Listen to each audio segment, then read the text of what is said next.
ทั้งทุกคนมาหาผู้สาวโสดโดยสบายดีเด้อโดยสบายดีโดยสบายดีเนาะ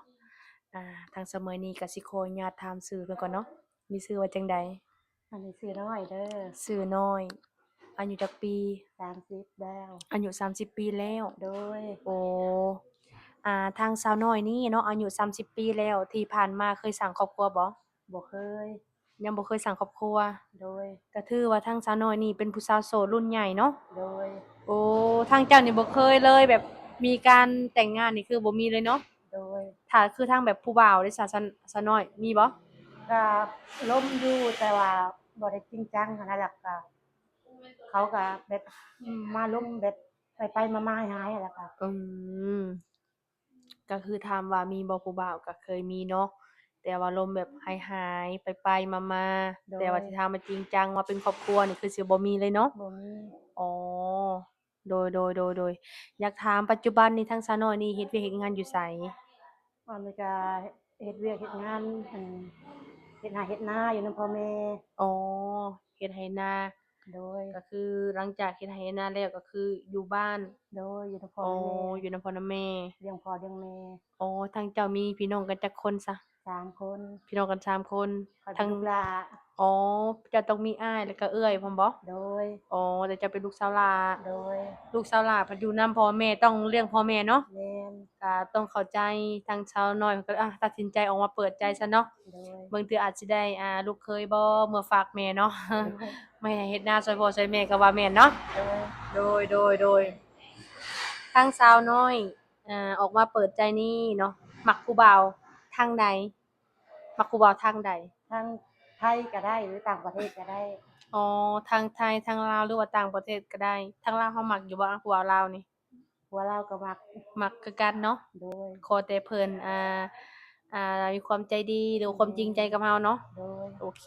ทางสาวน้อยเพิ่นก็ผู้บ่าวทางใดก็สามารถรับได้ร่วมหลายคุยได้เนาะ เจ้าอ๋อโดยคือทางสาวน้อยนี่มีสเปกเป็นของตัวเองอยู่บ่ต้องมักผู้บ่าวแบบใด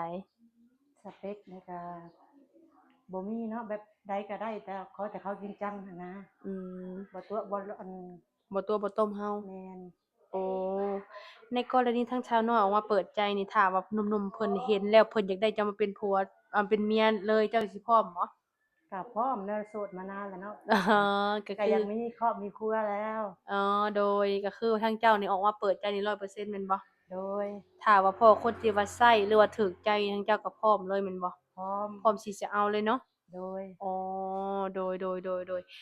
ที่ว่าทางเสมยถามนี่บางเทื่อ FC เพิ่นก็อยากรู้เด้แบบจะออกมาเปิดใจเจ้าเปิดใจ100%บ่แบบนี้หันนะ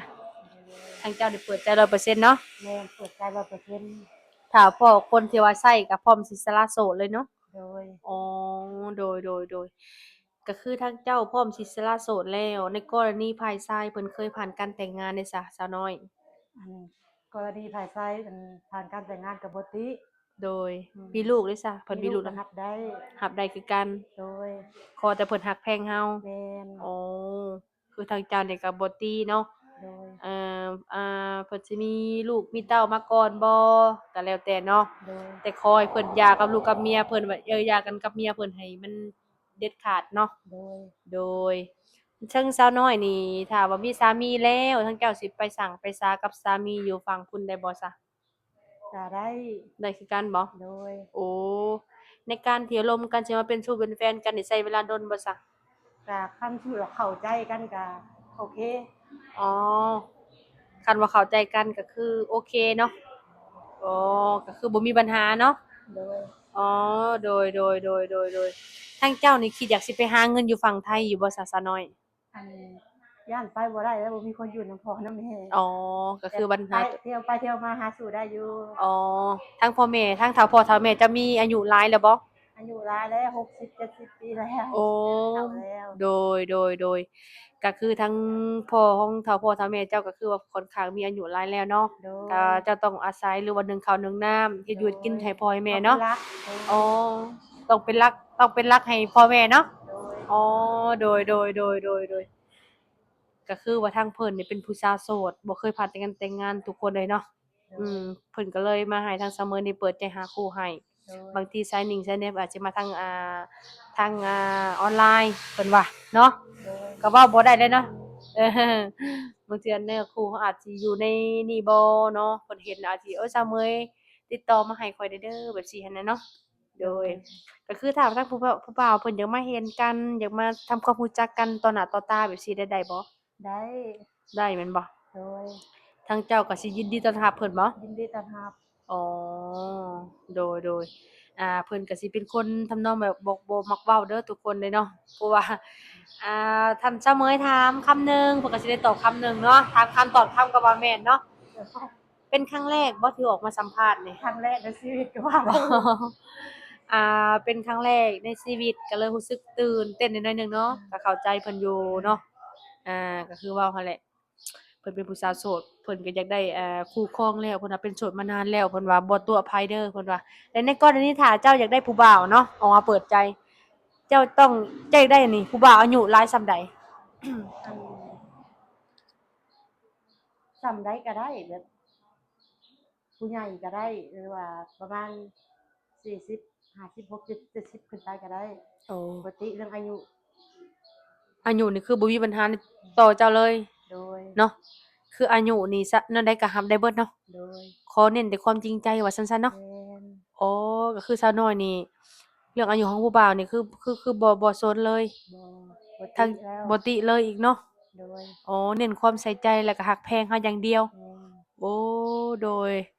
โดยทางเจ้าเฮ็ดไร่เฮ็ดนานี่แต่ละปีได้ข้าวหลายบ่ซะประมาณ100ปลายโอ้ร้อยปลายไผพาเฮ็ดนาก็จ้างเขาแหน่ขายข้าวตัวเก่ามาจ้างอ๋อเฮ็ดนาอ๋อๆๆๆเอาข้าวที่ว่าเฮ็ดที่ผ่านมาแล้วก็มาจ้างเขาเจ้าไทย แม่นแต่ว่าเฮ็ดเองนำจ้างนำแหน่แม่นอ๋อก็นี่แหละคือปัญหาที่เพิ่นออกมาเปิดใจเพื่ออยากได้ผู้บ่าวหรือว่าได้สามีไปเฮ็ดให้เฮ็ดนาสู่พ่อสู่แม่เพิ่นได้เนาะโดยจะต้องบางทีในกรณีบางเทื่อเจ้าไปให้เฮ็ดนาทางผู้บ่าวนี่เพิ่นเฮ็ดนาบ่เป็นนี่เจ้าสิเอาได้บ่ซะเอาก็ได้ก็หาเงินทางค้าขายเอาเนาะแม่นค้าขายแล้วก็เฮ็ดนาต่อแบบจ้าซี้เนาะเอาโดอันนี้ก็ยได้คือกันเนาะโดยอืมทางสาวน้อยนี่มักค้าขายอยู่บ่ก็มักอยู่ขายผักขายหมี่ขายบักเผ็ดบักเขือหั้นนะออ๋อ ยู่ตลาดบ้านเฮาเองหั้นนะทางเจ้าก็มักค้าขายอยู่เนาะ โดยโอ้เพราะว่ามันเป็นงานแบบสิว่าจั่งใดเนาะมีแต่กเฮาลงมือทำแล้วก็เก็บไปขายเนาะโดยอ๋อโดยทางเจ้ากินข้าวเที่ยงกับหยังมื้อนี้อันตำบักหุ่งกับปิ้งไก่ โอ้คือบ่กินแนวแซ่บแท้เนาะกินแนวแซ่บแท้ๆเพิ่นกินข้าวตำบักหุ่งกับปิ้งไก่เพิ่นว่าว้าแต่ทางสาวน้อยนี่เฮ็ดอาหารเป็นอยู่บ่เป็นอยู่เป็นหลายอย่างแกงหน่อไม้หยังคือว่าติเป็นบ่ได้เนาะ เป็นหมดโอ้ในกรณีทางผู้บ่าวนี่นะเพิ่นค่อนข้างมีอายุหลายแล้วแต่เพิ่นเป็นคนขี้หึงขี้หวงเลยจ้ะก็หึงหวงก็ได้อยู่แต่ก็ต้องปรับเข้าหากันหั้นนะสิหึงเกินก็บ่ได้เด้อเนาะบ่ได้อืมสิหึงโหดแฮงก็บ่ได้แม่นบ่แลแม่นโอ้ก็คือว่าทางเจ้านี่ก็บ่ได้ติในทางเพิ่นสิเคยมีลูกมีเต้าหรือเพิ่นสิเคยผ่านการแต่งงานก็คือบ่มีปัญหาเนาะอืมอืมโอ้ รับได้หมดโดยก็คือว่าทางเพิ่นนี่เป็นผู้สาวโสดรุ่นใหญ่บ่เคยผ่านการแต่งงานทุกคนเดะแล้วก็เป็นผู้สาวโสดแบบบ่เคยผ่านการแต่งงานนั่นแหละเนาะโดอืยมลูกเต้าเขาก็ยังบ่มีนะทางเจ้าลิ้นหยังแหน่ซะเฟเฮาลิ้น ซ LINE ลิ้นบ่ WhatsApp LINE ก็ยังบ่ได้ตั้งโอ้ LINE ยังบ่ได้ตั้งโอเคโดเนาะยเพราะว่าส่วนหลาย FC ของเสมอเพิ่นสิเล่น LINE เป็นหลักเดะถ้าว่าทางเจ้านี่เนาะทางเจ้าไปตั้ง LINE ทางเจ้าส่ง LINE มาให้เสมอเด้อแต่ถ้าเสมอสิเอาเบอร์ WhatsApp เจ้าไว้เนาะ โดยอืมโดยก็คือทางเพิ่นนี่ก็สิเป็นคนทำนองแบบบ่มักปากมักเว้าแหน่ทุกคนเลยเนาะก็คือทางเจ้าเป็นคนแถวบ้านนี้บ่โดยโอ้อยู่แถวบ้านนี่คิดอยากสิไปไทยอยู่บ่ซั้นนี่ก็คือเพิ่นเว้าอะเนาะบ่มีคนอยู่นำพ่อนำแม่เนาะแม่นคิดอยากไปแต่ว่าบ่มีคนอยู่นำพ่อนำแม่แต่ว่าเคยไปบ่แหละไปกับประเภทบุญธาตุพนมอะนะอ๋อไปได้ต้องมีงาน แม่นเรือมีเทศกาลก็จังไปเที่ยวไปหลินเนาะแม่นถ้าสิไปทำมาหางานนี่ทำมาหาเงินนี่คือสิบ่ได้เนาะบ่ได้แล้วโอ้โดย ถ้าว่าเรื่องคู่ครองถ้าสิเอามาเป็นลูกเป็นเมียกันหรือว่าเป็นผัวกันก็เบิ่งอนาคตเราต่อไปเนาะ โดยก็ทุกคนได้ซึ่งจังมื้อก็สิบ่มีหยังหลายอย่างแล้วเนาะก็สิได้ขอตัวปิดคลิปแล้วเพราะว่าทางเราก็สิได้ให้เพิ่นไปเฮ็ดเวียกเพราะว่าตอนนี้ก็ถือว่าค่ำเลยเนาะมีแต่มื้อหน้ามื้อในถ้าเพิ่นสะดวกหรือว่าว่างให้ทางเสมอนี้ถ่ายทำก็ทางเสมอก็สินัดเพิ่นมาถ่ายทำใหม่เนาะก็คือถ้าว่าหนุ่มใดสนใจก็สามารถทักมาได้เพราะว่าทางสาวคนนี้เพิ่นก็เปิดใจ100%เพิ่นว่าเนาะโดยโดยสบายดีเด้อโดย